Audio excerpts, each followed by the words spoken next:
Genesis 19. So, Genesis 19 is going to talk about the story of Sodom and Gomorrah. So, Sodom and Gomorrah, we kind of knew this from the last chapter. They were very evil cities. And the people had absolutely no thought or respect for God or anything good. They were just continually, completely evil. And God needed to remove them from the land because he was giving the land to Abraham and his descendants. And these people were like corrupting the land. So God was removing them from the equation just due to all the evil they had done. So God still wanted to save Lot, though. So he sent angels down to the city, and you see this kind of like disgusting story about how all the people of the city were just like, hey, give us these guys that came in. We'd love to, get kinky. So, and Lot was trying to protect them. And this isn't good parenting advice. This is awful parenting advice. But Genesis is what is called a narrative. So it's recording history. It doesn't mean everything every character did was a godly thing. But he's like, hey, don't do this evil. Instead, have my daughters. That's awful parenting advice. We should not be prostituting our children.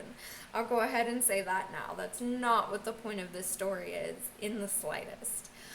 So after all that goes down, the angels pull Lot in to save him and gets Lot and his family off on their way. They go down to a town, and then Lot's wife turns around and looks back after being commanded not to.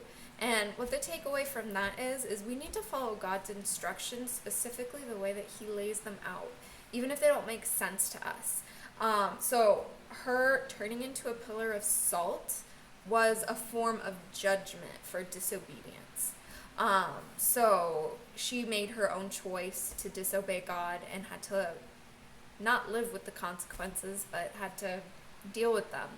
And then again, the next part of chapter 19 is not parenting advice, not child advice, but the women decided they needed to have children, and they tricked their dad into fathering their children. That is not a good thing.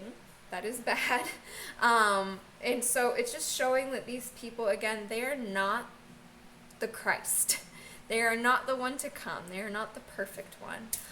So it's recording all of that for us, showing us that we're not the only fallen people.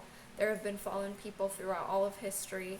And so we need a savior. They need a savior. We all need Jesus is my takeaway from this particular chapter. So we're going to wrap that up, and we'll do chapter 20 tomorrow.